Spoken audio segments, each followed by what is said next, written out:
നമസ്കാരം. മദ്രസകളിൽ പഠിക്കുന്ന വിദ്യാർത്ഥികൾ രാജ്യത്തിന്റെ രണ്ടാമത്തെ പ്രതിരോധ നിരയെന്ന് പാകിസ്ഥാൻ പ്രതിരോധ മന്ത്രി ഖ്വാജ ആസിഫിന്റെ പ്രസ്താവന വിവാദത്തിൽ. ഇന്ത്യയും പാകിസ്ഥാനും തമ്മിലുള്ള സൈനിക സംഘർഷം വർദ്ധിക്കുന്നതിനിടയിലാണ് പാകിസ്ഥാൻ പാർലമെന്റിൽ വിവാദ പ്രസ്താവന. മദ്രസകളെയും മദ്രസ വിദ്യാർത്ഥികളെയും സംബന്ധിച്ചിടത്തോളം അവർ രാജ്യത്തിന്റെ രണ്ടാം പ്രതിരോധ നിരയാണെന്നതിൽ സംശയമില്ല. അവിടെ പഠിക്കുന്ന ചെറുപ്പക്കാരെ സമയം വരുമ്പോൾ 100% ആവശ്യം അനുസരിച്ച് ഉപയോഗിക്കും എന്ന് പറയുന്ന ഖ്വാജ ആസിഫിന്റെ വീഡിയോ ആണ് ഇപ്പോൾ വൈറലാകുന്നത്. പാക് അധീന കശ്മീരിലെ മദ്രസകളിൽ തീവ്രവാദ പരിശീലനം നടക്കുന്നുണ്ടെന്ന ഇന്ത്യയുടെ വളരെ കാലമായുള്ള വാദങ്ങൾ ശരിവെക്കുന്നതാണ് ഖ്വാജ ആസിഫിന്റെ പ്രസ്താവന.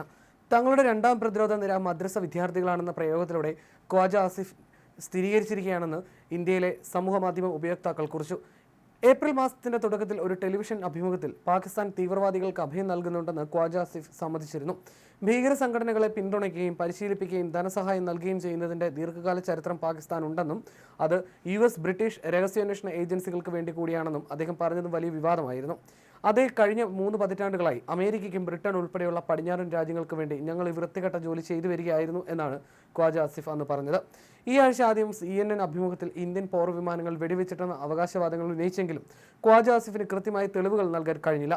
പോർ വിമാനങ്ങൾ വെടിവെച്ചിട്ടെന്ന അവകാശവാദങ്ങൾ സോഷ്യൽ മീഡിയയിലെ വിവരങ്ങളെ അടിസ്ഥാനമാക്കിയുള്ളതാണെന്നും ആസിഫ് പറഞ്ഞിരുന്നു. താങ്കൾ പ്രതിരോധ മന്ത്രിയാണ് സർ. സോഷ്യൽ മീഡിയയിൽ ഉള്ളടക്കത്തെക്കുറിച്ച് അറിയാനല്ല താങ്കളുമായി സംസാരിക്കുന്നതെന്ന് CNN മാധ്യമപ്രവർത്തകൻ പറയുന്ന വീഡിയോയും വൈറലായി. ഇതിനിടെ ഇന്ത്യയുടെ ഡ്രോൺ ആക്രമണത്തെ മനഃപൂർവ്വം തടയാതിരുന്നതാണെന്ന വിചിത്രവാദവും ഖ്വാജ ആസിഫ് ഉന്നയിച്ചു. ഇതിനു പിന്നിലെ കാരണമായി വിചിത്രവാദമാണ് ഖ്വാജ ആസിഫ് മുന്നോട്ട് വെച്ചത്. ഇന്ത്യൻ ഡ്രോണുകൾ തടയാതിരിക്കാൻ പാകിസ്ഥാൻ മനഃപൂർവ്വം തീരുമാനിച്ചത് തങ്ങളുടെ സൈനിക ഉപകരണങ്ങളുടെ കൃത്യമായ സ്ഥാനങ്ങൾ വെളിപ്പെടുത്താതിരിക്കാൻ വേണ്ടിയാണെന്നും ഖ്വാജ ആസിഫ് പറഞ്ഞിരുന്നു. സോഷ്യൽ മീഡിയയിൽ ഖ്വാജ ആസിഫ് ഇക്കാര്യം പറയുന്നതിൻ്റെയും വീഡിയോ വലിയ രീതിയിൽ പ്രചരിച്ചു. അതേസമയം സൈന്യത്തിന്റെ നീക്കത്തെക്കുറിച്ച് ഒരു ധാരണയും ഇല്ലാത്ത ഒരാളെ പോലെയാണ് പാക് പ്രതിരോധ മന്ത്രി ഖ്വാജ ആസിഫിന്റെ പ്രവൃത്തികളും വാക്കുകളും. പാക് ദേശീയ അസംബ്ലിയിൽ പോലും നുണ പറയുന്നതിന് അദ്ദേഹത്തിന് ഒട്ടും ശങ്കയില്ല. അദ്ദേഹത്തിന്റെ കൈവിട്ട പ്രയോഗങ്ങൾ സമൂഹ മാധ്യമങ്ങളിൽ ട്രോളുകളായി ഉയർത്തെഴുന്നേൽക്കുകയാണ്. പാക് സൈന്യവുമായി പാക് ഭരണകൂടത്തിനുള്ള അകൽച്ച കൂടിയാണ് പാക് പ്രതിരോധ മന്ത്രിയുടെ വാക്കുകൾ തെളിയിക്കുന്നത്. ഓപ്പറേഷൻ സിന്ദൂറിനിടെ സമൂഹ മാധ്യമങ്ങളിലൂടെ പാക് സൈന്യം 5 ഇന്ത്യൻ യുദ്ധവിമാനങ്ങൾ വെടിവെച്ചിട്ടതിനെക്കുറിച്ച് അറിഞ്ഞെന്ന് അദ്ദേഹം പറഞ്ഞതും വലിയ വിവാദമായിരുന്നു.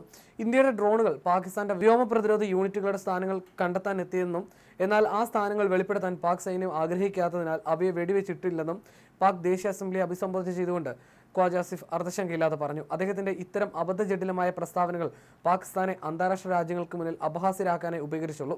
ഒപ്പം സമൂഹ മാധ്യമങ്ങളിലെ എണ്ണിയാൽ ഒടുങ്ങാത്ത ട്രോളുകളുടെ പിറവിക്കും കാരണമായി. ഇതിനിടെ ഖ്വാജയുടെ 2023 വിവാദ പ്രസ്താവനയും സമൂഹ മാധ്യമ ഉപയോക്താക്കൾ കുത്തിപ്പോക്കി. സ്ത്രീകൾ ലിംഗസമത്വത്തിൽ വിശ്വസിക്കുന്നു, അതിനാൽ പുരുഷന്മാരെ പോലെ അവരും വൃത്തികെട്ട പരാമർശങ്ങൾ നേരിടണം എന്നായിരുന്നു അന്ന് അദ്ദേഹം പറഞ്ഞത്. ഇന്ത്യ പാക് സംഘർഷത്തിനിടെ സമൂഹ മാധ്യമ ഉപയോക്താക്കൾ പാക് പ്രതിരോധ മന്ത്രിയുടെ വാവിട്ട വാക്കുകളെ ട്രോളുകളായി പരിവർത്തനം ചെയ്യുന്ന തിരക്കിലാണ്. വിടുവായുത്തം മൂലം പ്രതിരോധ മന്ത്രി പദവിയിൽ നിന്നും ഖ്വാജ ആസിഫിനെ മാറ്റണമെന്ന ആവശ്യം പാക് സമൂഹ മാധ്യമങ്ങളിൽ ശക്തമാണ്. സുപ്രധാനമായ ഒരു മന്ത്രാലയത്തിന് രാജ്യത്തെ അന്തസ്സോടെയും ഉത്തരവാദിത്തത്തോടെയും പ്രതിനിധീകരിക്കാൻ കഴിയുന്ന കഴിവും പക്വതയുമുള്ള ഒരു വ്യക്തി ആവശ്യമാണെന്ന് പാക് സമൂഹ മാധ്യമ ഉപയോക്താക്കളും എഴുതുന്നു. ജനാധിപത്യ രാജ്യമാണെങ്കിലും പാക് ഭരണകൂടത്തിന് പാക് സൈന്യത്തിന്റെ മേൽ കാര്യമായ നിയന്ത്രണമൊന്നുമില്ല. പാക് സൈനിക ഉദ്യോഗസ്ഥരും ഇന്ത്യയിൽ ആക്രമണം നടത്തുന്ന തീവ്രവാദികളും തമ്മിലുള്ള അവിശുദ്ധ കൂട്ടുകെട്ട് ഇന്ത്യ പലതവണ വെളിച്ചത്ത് കൊണ്ടുവന്നിട്ടുള്ളതുമാണ്.